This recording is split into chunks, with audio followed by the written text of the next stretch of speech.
Doctor లయర్డ్ అని భూగర్భ శాస్త్రవేత్త బైబిల్ తప్పు అని నిరూపించాలనుకున్నాడు. నినివే పట్టణం భూమి మీద లేదు, ఇది అంత అభూత కల్పన అని కొట్టిపారేశాడు. తన బృందముతో వెళ్లి తవ్వకాలు జరపడం ప్రారంభించాడు.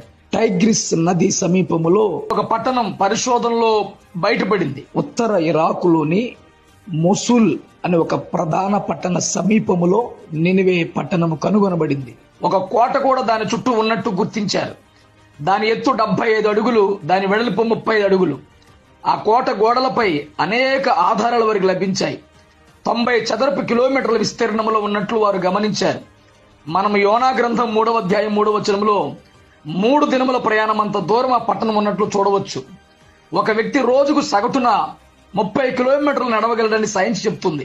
3 దినముల ప్రయాణం 90 కిలోమీటర్లుగా మనకు అర్థమవుతుంది. బైబిల్లో రాయబడినవి యథార్థమని శాస్త్ర